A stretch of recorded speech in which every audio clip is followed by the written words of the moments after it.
الرحمن الرحیم الصلاۃ والسلام علیک یا سیدی یا رسول اللہ وعلی آلک واصحابک یا سیدی یا حبیب اللہ الصلاۃ والسلام علیک یا محبوب رب العالمین وعلی آلک واصحابک یا سیدی یا رسول اللہ الصلاۃ والسلام علیک یا خاتم النبیین وعلی آلک واصحابک یا سیدی یا رسول اللہ۔ قبلہ کاری صاحب نے بہت ہی خوبصورت تلاوت اور آیت مبارکہ کی تلاوت کی۔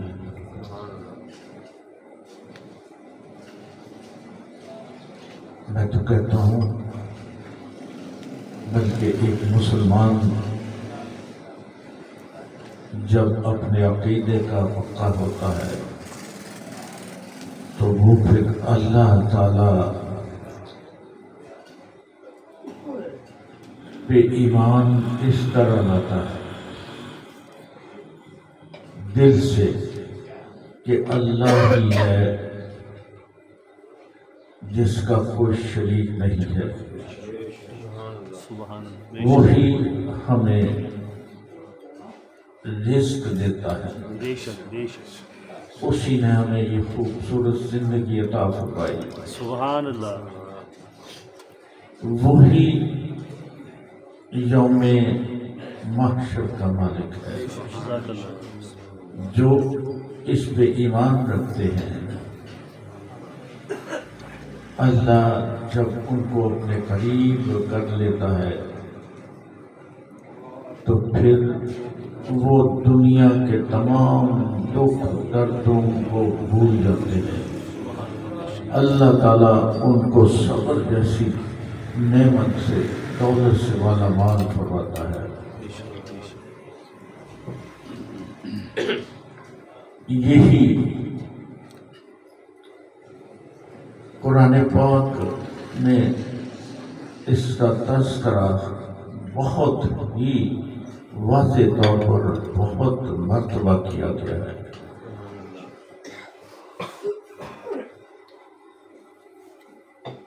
ہم جو آج کل مسائل کا شکار ہیں اس کی ایک وجہ یہ بھی ہے کہ ہمارا تقوی کمزور ہوتا جا رہا ہے۔ ہمارے دلوں میں یہ خوف رہتا ہے کہ آج پتہ نہیں ہم کن حالات میں گزرتے ہیں۔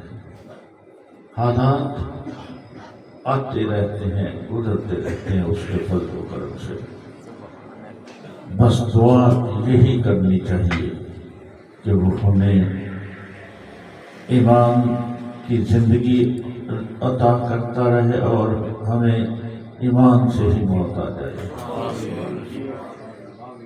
یہ بہت عارضی دنیا ہے، جگہ ہے جس کو ہم نے اپنا مستقل مسکن بنا لیا۔ یہی بات ہمارے ایمان کو کمزور کرتی ہے۔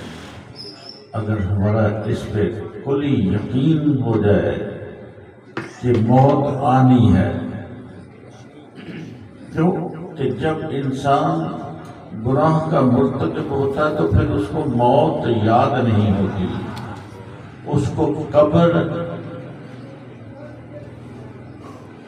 بھی یاد نہیں رہتی۔ کیا اس کے ساتھ قبر میں ہونا ہے وہ سب کچھ وہ بھول جاتا ہے۔ بلکہ کچھ تو ایسے لوگ ہیں جو کہتے ہیں کہ جب روز محشر آئے گا تو دیکھا جائے گا۔ یار تم کیا دیکھنا چاہتے ہو؟ کیوں تم اپنے ایمان کو باطل میں تقسیم کر رہے ہو؟ کیوں اپنے ایمان کو ناقص کر رہے ہو؟ ایمان تو انسان کو اللہ تعالیٰ کے قریب کرتا ہے، دور نہیں کرتا۔ اور جو دور ہوتے ہیں وہ ان کو اپنے ضرور اس سوچ پر عمل کرنا چاہیے،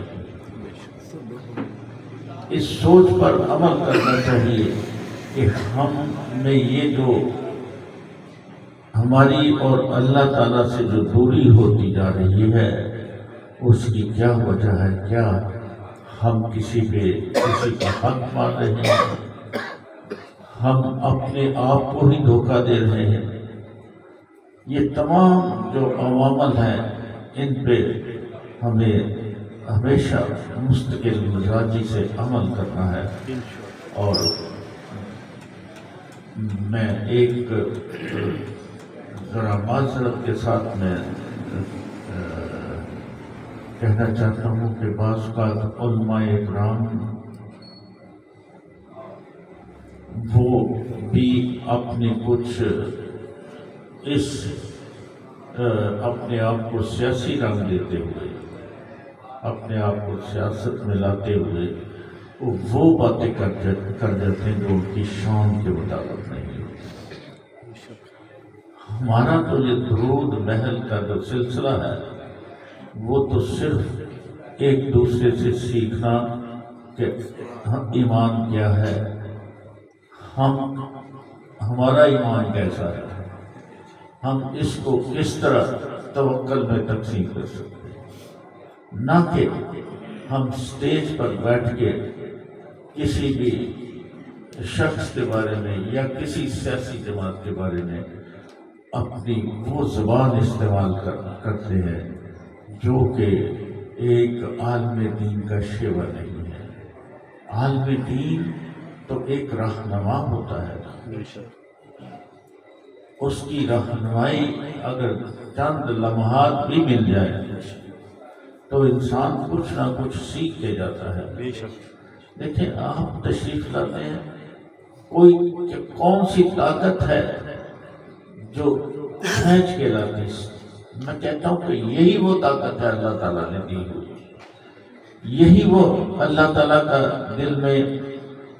دل میں محبت ہے کہ ہم اس کے ذکر اور اس کے محبوب صلی اللہ علیہ وآلہ وسلم کی ذکر میں بے لوث ہو کے آتے ہیں۔ کسی قسم کی دنیاوی لالچ نہیں ہے، صرف لالچ یہی ہے کہ ہم اللہ تعالیٰ کے فضل و کرم سے اس کے تمام جو احکام ہے بڑی سادی، کوئی مشکل نہیں ہے، مشکل نہیں، آسان، برائی سے بچنا، اچھائی کی طرف، اس کو اپنا رب دل سے ماننا، اس کا کوئی شریک نہیں ہے۔ جب ہم اپنے دل میں اس بات پہ اپنے آپ سے پوچھتے ہیں کہ تو بتا، اندر والے انسان تو بتا، تو اللہ تعالیٰ سے ڈرتا ہے یا نہیں ڈرتا؟ اگر تو دل میں وہ ڈر اور خوف پیدا ہو جاتا ہے۔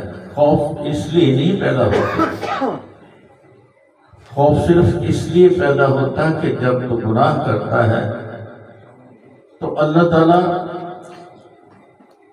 اس گناہ کو گناہ ہی تسلیم کرتا ہے، لیکن اس وقت جب تم عملی طور پہ کر بیٹھتے ہو، ابھی ارادہ کیا گناہ کرنے کا، دل میں خیال آ گیا کہ اللہ تعالیٰ کی ناراضگی ہوگی، اس نے وہ گناہ کرنے کا ارادہ کر دیا اور اپنے دل میں نادم ہو گیا، تو اللہ تعالیٰ اس پہ بڑا ہی خوشی کا اظہار کرتا ہے اور وہ اسی وقت معاف کر دیتا ہے، بلکہ گناہ کر بھی لے جس کا تعلق سے اس کی ذات کے ساتھ ہو، حقوق العباد کے ساتھ نہ ہو، تو اس کے لیے تو اللہ تعالیٰ فرماتا ہے کہ وَتُوبُوا إِلَى اللَّهِ جَمِيعًا يَا أَيُّهَا الْمُؤْمِنُونَ لَعَلَّكُمْ تُفْلِحُونَ۔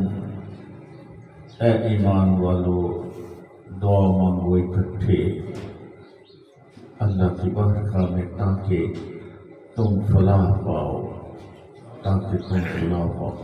یہ دعا کی تاکید ہے، قرآن پاک میں آیا۔ یہ جو دوسرے ہیں نا، وہ کہتے ہیں کہ بس یہ نماز پڑھ لی یہی دعا ہے۔ یار اگر تم جوڑی پھیلا لو اپنے رب کے آگے، اگر تو اس میں تیرا کیا جاتا ہے، بلکہ تیری تو جولی بھر ہی جائے گی۔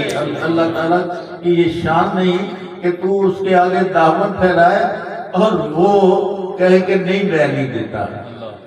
وہ تو خوش ہوتا ہے کہ میرا بندہ اب میری عبادت کر کے، میری نماز پڑھ کے اس نے اب میرے پاس آگے ہاتھ پھیلائے ہیں، ہاتھ پھیلائے۔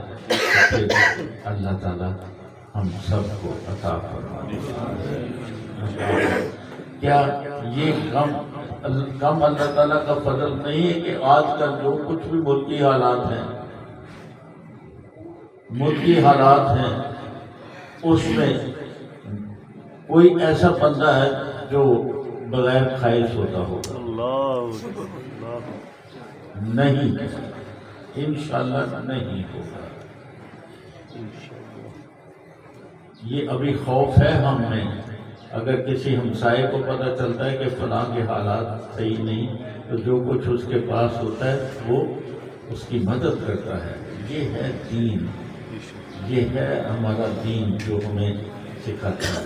اللہ تعالیٰ ہمیں توفیق عطا فرمائے کہ ہم اپنے آپ کو اللہ تعالیٰ کی بارگاہ میں جھکاتے رہے، سجدے کرتے رہے، خوبصورت سجدے کرتے رہے، اور اس کے ذکر سے اور حضور صلی اللہ علیہ وآلہ وسلم کی ذکر سے اپنے دل کو منور کرتے رہیں، اور اپنی روح کو تازگی جو ہے وہ ذکر الہی سے لیتے رہے، تازگی لیتے رہے۔ جزاک اللہ۔ آپ تمام اہل محبت کا ہمیشہ ہی شکر ادا کرتا ہوں اور کرتا رہوں گا جب تک زندگی ہے، اور محبت بھی ہے، محبت بھی کرتا رہوں گا جب تک زندگی یہاں بھی۔ اگر اللہ تعالیٰ نے ایمان والی موت عطا فرما دی تو پھر انشاءاللہ قبر میں بھی یاد آؤ گے، آپ بھی قبر میں یاد آؤ گے، حشر میں بھی ہم اکٹھے ہی ہوں گے۔ دعا یہی کرنی ہے کہ اللہ ایمان کے ساتھ زندگی عطا فرما، ایمان پہ ہی موت عطا فرما۔ وصلی اللہ تعالی علی خیر خلقہ سیدنا و مولانا محمد صلی اللہ علیہ وسلم اجمعین۔ اب ذکر پاک کے لیے مسعود قاری صاحب اور اسلام علیہ وسلم